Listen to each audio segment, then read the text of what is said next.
নমস্কাৰ সকলোকে নলেজ আছামৰ অন্যতা ভিডিঅ'লৈ আপোনালোক সকলোকে স্বাগতম জনাইছোঁ। আমি আছাম হিষ্ট্ৰীৰ ওপৰত এটা চিৰিজ আৰম্ভ কৰিছিলোঁ। তো সেই চিৰিজটোৰ অন্তৰ্গত এইটো আহোম ডাইনাষ্টিৰ ওপৰত 9 নম্বৰ ভিডিঅ'। ইয়াৰে আগৰ ভিডিঅ'টোত আমি অধ্যয়ন কৰিছিলোঁ যে কেনেকৈ যেতিয়া পূৰ্ণানন্দ বুঢ়াগোহাঁইৰ মৃত্যু হ'ল তাৰ পৰৱৰ্তী সময়ছোৱাত তেওঁৰ পুত্ৰ ৰুচিনাথে কি কৰিছিলে, চন্দ্ৰকান্ত সিংহক ৰাজসিংহাসনৰ পৰা আঁতৰাই তেওঁৰ ঠাইত পুৰন্দৰ সিংহক ৰাজসিংহাসনত অধিষ্ঠিত কৰালে। তাৰপিছত যেতিয়া মানসকলে এই বিষয়ে গম পালে, তেতিয়া মানে আকৌ অসমত দ্বিতীয়টো ইনভেজন চলালে। যেতিয়া মানে অসমত আক্ৰমণ কৰিবলৈকে সোমালে, তাৰ লগে লগে ৰুচিনাথ আৰু পুৰন্দৰ সিংহ পলাই গুচি গ'ল আৰু তেওঁলোকে পুনৰ চন্দ্ৰকান্ত সিংহক ৰাজসিংহাসনত অধিষ্ঠিত কৰালে। গতিকে এইটো চন্দ্ৰকান্ত সিংহৰ দ্বিতীয়টো টাৰ্ম আছিলে। প্ৰথমবাৰ যেতিয়া মানে অসম আক্ৰমণ কৰিছিলে, আক্ৰমণৰ পৰৱৰ্তী সময়ছোৱাত তেওঁ মানসকলে কি কৰিছিলে, যুদ্ধৰ পিছত আহোম ৰজাৰ পৰা বিভিন্ন ধৰণৰ উপহাৰ সামগ্ৰী লৈ তাতে সন্তুষ্ট হৈছিলে আৰু তেওঁলোক তেনেকৈ গুচি গৈছিলে। কিন্তু যেতিয়া দ্বিতীয়বাৰ তেওঁলোকে পুনৰবাৰ অসম আক্ৰমণ কৰিলে, এইবাৰ তেওঁলোকৰ যিটো ইণ্টেনশ্যন আছিলে, সেই ইণ্টেনশ্যনটো অকণমান বেলেগ ধৰণৰ আছিলে। এইবাৰ তেওঁলোকে সাধাৰণতে আগৰবাৰৰ নিচিনাকৈ বিভিন্ন ধৰণৰ উপহাৰ সামগ্ৰী পাতি লৈ সন্তুষ্ট নাছিলে। তেওঁলোকে লাহে লাহে গোটেই অসমতো কণ্ট্ৰল কৰিবলৈ বিচাৰিছিলে আৰু তেওঁলোকৰ এই ইণ্টেনশ্যনটো লাহে লাহে চন্দ্ৰকান্ত সিংহই বুজিবলৈ ধৰিলে। বাৰ্মিজে কি কৰিছিলে, তেওঁলোকৰ এজন জেনেৰেল মিংগি মহ বুলি তেওঁক অসমত থৈ গৈছিলে অসমৰ ওপৰত ফুল কণ্ট্ৰল ৰাখিবৰ কাৰণে। এই নামটো মনত ৰাখি থৈ দিব। চন্দ্ৰকান্তই তেওঁলোকৰ এই ইণ্টেনশ্যনৰ কথা গম পাই তেওঁ কি কৰিছিলে, জয়পুৰত এটা ফৰ্ট নিৰ্মাণ কৰিব ধৰিছিলে। ফৰ্ট মানেতো আপোনালোক সকলোৱে জানেই চাগে, ফৰ্ট হৈছে এটা দুৰ্গ টাইপৰ, য'ত যিটো ৰাজভৱন আছে, ৰাজভৱনেই হওক বা এখন নগৰেই হওক, সেই নগৰখনক বেৰি এটা দুৰ্গ নিৰ্মাণ কৰা হয়, যিটোৱে বহিৰাগত আক্ৰমণকাৰীৰ পৰা ৰাজভৱনৰ ভিতৰত যোন থাকিব তেওঁলোকক সংৰক্ষিত কৰি ৰাখিব। যেতিয়া এই বিষয়ে মিংগি মাহুৱে গম পায়, তাৰপিছত মিংগি মাহুৱে কি কৰিছিলে, যাৰ তত্ত্বাৱধানত এই ফৰ্টটো নিৰ্মাণ কৰি থকা হৈছিলে, তেওঁৰ নাম আছিলে পাতালং।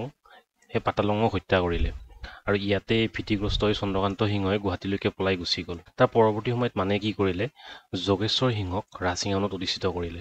তেওঁ এজন পাপেট কিং আছিল। পাপেট কিং এইকাৰণেই হয় যে যদিওবা তেওঁ ৰাজসিংহাসনত আছিলে, সম্পূৰ্ণ আহোম ডাইনাষ্টিৰ কণ্ট্ৰল মানসকলে তেওঁলোকৰ হাতলৈ লৈ গৈছিলে আৰু সেয়েহে 1821 পৰা 24 চনৰ যিটো ডিউৰেশ্যন, এইখিনি সময়ক মানৰ ৰাজত্বকাল বুলি কোৱা হয়।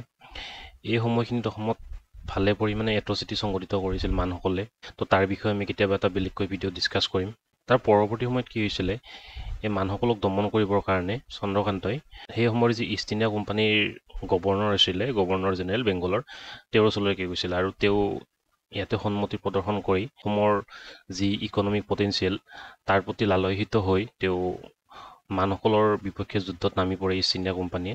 আৰু এই প্ৰথমখন যুদ্ধ সংঘটিত হৈছিলে 1826 খ্ৰীষ্টাব্দত। আৰু এই যুদ্ধৰ পৰিণতি স্বৰূপে এখন ট্ৰিটি হৈছিলে মান আৰু ইষ্ট ইণ্ডিয়া কোম্পানীৰ মাজত। সেই ট্ৰিটিখনক ট্ৰিটি অফ ইয়াণ্ডাবু বুলি জনা যায়।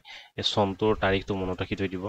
এইটো এটা ষ্ট্ৰেইট ফৰৱাৰ্ড কুৱেশ্যন হয় যে কিমান চনত ট্ৰিটি অফ ইয়াণ্ডাবু সংঘটিত হৈছিলে। এইটো হৈছে 1826, 24 ফেব্ৰুৱাৰী। এই ট্ৰিটি অনুসৰি সেই সময়ৰ যি বুৰ্মিজ ৰজা আছিলে বা মান ৰজা আছিলে, তেওঁ অসমৰ ওপৰত বা আহোমৰ ওপৰত তেওঁলোকে যি কণ্ট্ৰল আগতে ক্লেইম কৰিছিলে, সেই ক্লেইম সম্পূৰ্ণৰূপে ৰিনাউন্স কৰিব। অৰ্থাৎ এতিয়াৰ পৰা আগলৈকে তেওঁলোকৰ অসমৰ ওপৰত কোনো ধৰণৰ কণ্ট্ৰল নাথাকিব। তদুপৰি এই ট্ৰিটিখনে আৰু কি কৰিছিলে, গম্ভীৰ সিঙক মণিপুৰৰ ৰজা হিচাপত স্বীকৃতি প্ৰদান কৰিছিলে। তো এইটো মনত ৰাখি থৈ দিব।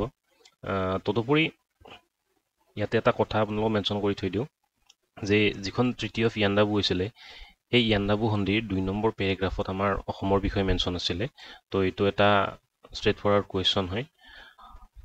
তদুপৰি সেই সময়ত যুদ্ধৰ পৰিণতি স্বৰূপে খামতি লিডাৰ শদিয়া খোৱা গোহাঁই আৰু মোৱামৰীয়াসকলৰ লিডাৰ মতিবৰ বৰসেনাপতিয়ে কি কৰিছিলে, ব্ৰিটিছসকলৰ যি আধিপত্য সেয়া তেওঁলোকে মানি লৈছিলে।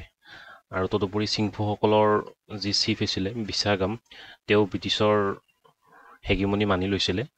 তো আজিলৈ ইমানখিনি আছিলে। এতিয়া আপোনালোকক এটা কুৱেশ্যন সুধিব বিচাৰিছোঁ যে কোনটো পেৰাগ্ৰাফে ইয়াণ্ডাবু সন্ধিৰ আমাৰ অসমৰ নামটোৰ বা অসম সংক্ৰান্তত যিবিলাক ইছ্যু হৈছিলে সেইবিলাকক স্থান দিছে।